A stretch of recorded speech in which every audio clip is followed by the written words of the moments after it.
Hello dear students of 4th grade. Today I will discuss with you the 5th chapter of SST, that is movements of the earth. Before we start the lesson, kindly go through the pages of your textbook which is on the screen.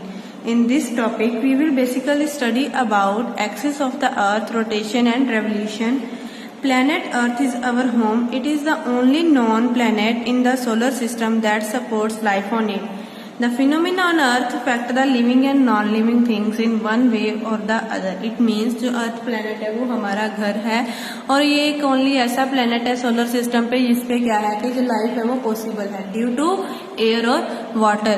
तो जो अर्थ का phenomena है वो effect करता है living और non living things को. First सब topic of this chapter is axis of the earth. Try spinning a basketball on your finger. Notice how it spins about an imaginary axis. The axis coincides with the finger at the bottom. In the same way, the earth too has its own axis on which it rotates. तो वो क्या बोल रहे हैं कि आप एक basketball को अपनी फिंगर के ऊपर स्पिनिंग करो like this picture.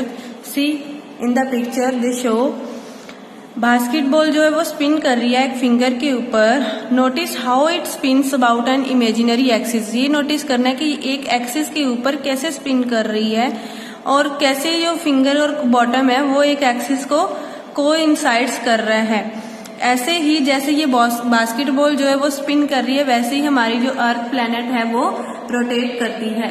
The axis of the earth is an imaginary line that passes straight from the north pole to the south pole through the center of the earth. तो क्या बोल रहे हैं कि एक इमेजिनरी लाइन है जो पास करती है, बिल्कुल स्ट्रेट है वो line. See here we can see in the picture North Pole South Pole. तो ये इमेजिनरी लाइन जो है वो रोटेट कर रही है, पास कर रही है straight north pole to the south pole.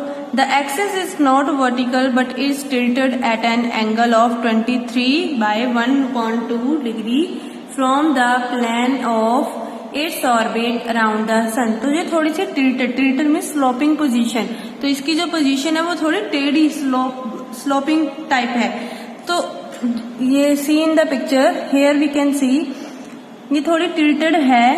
तो इसको हम क्या बोलते हैं कि ये कितने एंगल पे ये टिल्टेड है 1.2 डिग्री फ्रॉम द प्लेन से 1.2 डिग्री है ये. तो ये इसका एक ऑर्बिट बना हुआ है सन के आसपास. In the next chapter we can let's start the next sub topic of this chapter is rotation. The spinning movement of the earth on its axis is called rotation. तो rotation हम किसको बोलते हैं? जो इसकी spinning movement है, जो spinning movement है अर्थ की अपने एक्सिस के ऊपर, उसको हम क्या बोलते हैं? रोटेशन बोलते हैं. The earth spins from the west to east direction. तो इसकी डायरेक्शन क्या है स्पिनिंग की? घूमने की, west to east. See in the picture direction of spins west to east, north pole, south pole. See here an axis. It takes 24 hours for the earth to complete one single rotation around its axis. तो ये axis पे घूमने का पूरा एक चक्कर लगाने में 24 आवर्स लगाती है, 1 घंटा लगाती है. Day and night. Earth rotation causes day and night. तो जो अर्थ की रोटेशन मूवमेंट है वो उसके कारण ही जो डे और नाइट है वो पॉसिबल है. As the earth rotates the part facing the sun experiences day while the part away from the sun experiences night. तो जब अर्थ रोटेट करती है जो हिस्सा अर्थ का जो पार्ट है वो सन के सामने आ रहा है, फ्रंट में आ रहा है, वहां क्या है? डे है. और जो उसके ऑपोजिट साइड है सन के तो वहां पे क्या आएगा? नाइट है. So in the 24 hours of a day, तो एक दिन में 24 घंटों में each part of the earth experiences day and night. तो पूरी अर्थ का हर एक पार्ट जो है वो डे भी, वहां पे डे भी होता है और नाइट भी होती है. Earth rotation also has an effect on dates. तो जो अर्थ की रोटेशन मूवमेंट है उसका इफेक्ट जो है वो हमारी डेट्स के ऊपर भी पड़ता है. The eastern part of the earth is ahead of the western part by a day. तो जो ईस्टर्न पार्ट है वो थोड़ा आगे है वेस्टर्न पार्ट से। This is because of the rotation of the earth from west to east, क्योंकि जो रोटेशन है वो किस डायरेक्शन में हो रही है, वेस्ट टू ईस्ट डायरेक्शन में हो रही है। It implies that in 24 hours, तो 24 घंटों में ये होती है। Places located in the eastern part of the earth face the sun and turn away from it before places located in the western part face it. तो जब eastern part के जो कंट्रीज हैं अर्थ में, तो वो सन को फेस करती हैं, वहां पे डे होता है, लेकिन जो दूसरी वेस्टर्न पार्ट में है वहां पे रात होती है और वो बाद में उसको फेस करती हैं सन को। This is the reason why when it is 1 January in India it is the night of 31 December in the USA. इसलिए ये सारा इफेक्ट पड़ता है डेज और नाइट और डेट्स के ऊपर। जब इंडिया में 1 जनवरी होती है तब यूएसए में क्या होता है, 31 दिसंबर होता है। Next sub topic of this chapter is revolution. The earth experiences 2 kinds of movement along with spinning on its own axis the earth also moves around the sun। तो जो अर्थ की मूवमेंट्स है वो 2 तरह की है, एक तो रोटेशन है जो अपने एक्सिस के ऊपर घूमती है, दूसरी कौन सी है जो सन के आसपास घूमती है, revolution. The earth moves around the sun in a fixed path called its orbit. तो जो सन है, जो अर्थ है, वो सन के आसपास इर्द गिर्द घूमती है अपने एक ऑर्बिट के ऊपर। Here we can see in the picture sun, ये इसका अर्थ का ऑर्बिट है, तो ये ऐसे ऐसे अपने ऑर्बिट के ऊपर ही घूमती है। This path is elliptical in shape. Elliptical in shape means oval और एग शेप। देखो we can see in the picture कि ये एक एग की शेप में है ऑर्बिट, या फिर we can say oval shape. Both these movements take place simultaneously. तो ये एक दूसरे के साथ ही मूवमेंट्स जो है वो आगे बढ़ती हैं। The movement of the earth around the sun is called revolution. तो जो सन के आसपास वो अर्थ घूमती है तो उसको हम क्या बोलते हैं, revolution. It takes 365 days and 6 hours और 365 1/4 days to complete one revolution। तो ये पूरे 365 दिन लगाती है और 6 घंटे लगाते हैं।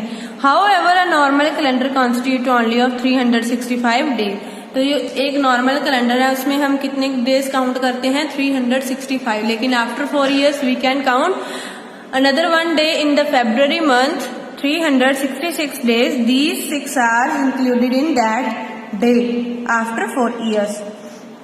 Leap year. We know that in a calendar year only 365 days are counted. Then where do those 1/4 days or 6 hours go?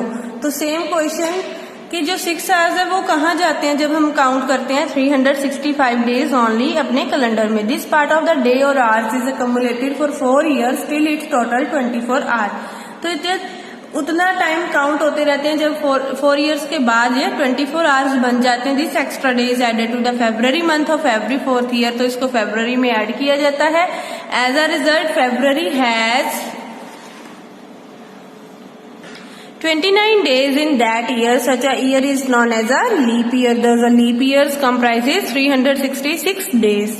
As we already discussed it कि leap year में कितने days होते हैं, 366 days. Now next one is seasons. Seasons are caused due to revolution of the earth and the tilt of its axis। तो जो seasons हैं वो season जो है वो किसके कारण पॉसिबल है, due to revolution of the earth. जो अर्थ की रेवोल्यूशन मूवमेंट है उसके कारण जो सीजन्स हैं वो पॉसिबल हैं। Summer, winter, spring and autumn are the 4 distinct seasons we experiences on earth. तो ये these 4 of them are very important seasons for us, summer, winter, spring and autumn. Let us to look at how seasons are caused. तो अब हम discuss करेंगे कि जो seasons हैं वो कैसे पॉसिबल है हमारी अर्थ के ऊपर।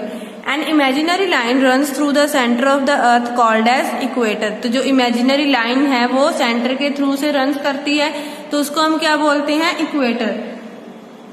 इन the given diagram the red line passing through the centre represents the equator. तो जो given diagram, yes, in next page, on the next page we can see the diagram occurrence of season on earth. Here we can see in every picture of earth a red line passes through the center It is called an equator. Understand? It divides the earth into two parts, northern hemisphere and southern hemisphere. तो ये दो parts में इसको divide करती है. जो equator है अर्थ के टू पार्ट्स डिवाइड करती है, नॉर्थर्न हेमिस्फीयर और southern hemisphere. Hemisphere means half, one of the two halves of the earth. When the northern hemisphere leans towards the sun, the southern hemisphere leans away from the sun. It means जब northern hemisphere सन के पास होता है तो जो southern hemisphere है वो दूर होता है. The northern hemisphere receives more sun rays and experiences summer season. तो दैट मीन कि जो नॉर्थर्न हेमिस्फीयर है वो सन रेज उसकी सीधी पड़ती हैं, सन की सन रेज जो है नॉर्थर्न हेमिस्फीयर पे, और वहां पे समर सीजन होता है. Meanwhile, southern hemisphere receive less sun rays and experiences winter season. और उसी टाइम जो साउथर्न हेमिस्फीयर है वहां पे क्या होता है, विंटर सीजन होता है. The longest day in the northern hemisphere is 21st June. तो सबसे लंबा दिन कौन सा होता है, 21st जून होता है. This day marks the summer solstice. तो ये मार्क करता है कि समर जो है उनका एंड होना शुरू अब हो जाएगा. इसके बाद जो दिन है वो बड़े होने छोटे होने शुरू हो जाएंगे. Similarly, when the northern hemisphere leans away from the sun, the southern hemisphere leans towards it. तो जब सेम एज वेल एज जब नॉर्थर्न हेमिस्फीयर जो है वो सन से दूर होता है और साउथर्न हेमिस्फीयर उसके पास होता है, thus the northern hemisphere receive less sun rays. तो नॉर्थर्न हेमिस्फीयर पे सनरेज जो है वो कम होती हैं as compare to southern hemisphere. तो इसके कारण जो नॉर्थर्न हेमिस्फीयर है वो विंटर सीजन होता है वहां पे, और जो साउथर्न हेमिस्फीयर है वहां पे समर सीजन होता है. The shortest day in the northern hemisphere is 22 दिसंबर. तो सबसे जो छोटा दिन माना जाता है वो कौन सा होता है, 22 दिसंबर. This day marks the winter solstice. तो ये क्या मार्क करता है कि जो विंटर्स हैं उनका अब एंड होना शुरू हो गया. अब क्या होगा, समर सीजन की स्टार्टिंग हो जाएगी. Solstice occur when the sun is directly overhead the tropics. तो ये जो सोल्स्टाइस है ये तभी होता है जब जो सन है वो बिल्कुल डायरेक्टली ओवरहेड ट्रॉपिक में सबसे ऊपर होता है. Tropic means one of the two imaginary lines around the earth at a distance of about 23 degree north and 23 degree south of the equator. बिल्कुल इक्वल ऊपर होता है. During the entire course of a revolution the sun shines twice directly over the equator.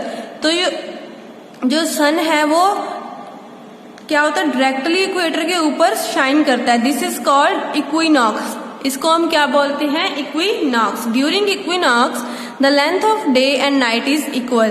तो जो day और night की length होती है वो बिल्कुल इक्वल होती है. The equinoxes occurs on 21 March and 23 सितंबर. तो ये कब कब होते हैं, 21 मार्च को होती है और 23 सितंबर को होती है. An exceptions to the above cases is the North Pole and the South Pole. This is because the rays of the sun do not fall straight in these regions and they receive sun rays for 6 months alternately. तो क्या बोल रहे हैं, north pole और south pole में जो sun rays है वो डायरेक्टली जो है स्ट्रेट नहीं पड़ती.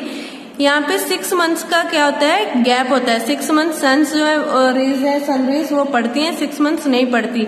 Thus these regions have a 6 month duration of a day and a 6 month duration of night. तो इन दोनों रीजन्स में 6 मंथ्स का डे होता है, 6 मंथ्स का नाइट होता है. This also means that half a year is summer and the other half is winter. तो half year summer season, half year winter season. The movements of the earth rotation and revolution are rhythmic in nature. तो दोनों ही movements जो rotation और revolution है वो rhythmic है nature में. It means that they happen in a continuous cycle and in the same order. वो continuous cycle में अपना movement कर रही हैं, same order में चल रही हैं. Due to this reason, day is always followed by night and the order of seasons also remain the same year after year. That's why जो day है वो always followed by night, night के बाद आता है, और जो seasons है वो हर साल same उनकी जो है sequence होती है, summer, winter, spring, autumn, etc. So I hope so students will understand chapter number 5. In next class we will discuss book exercise and question answers of chapter number 5. Thank you. Have a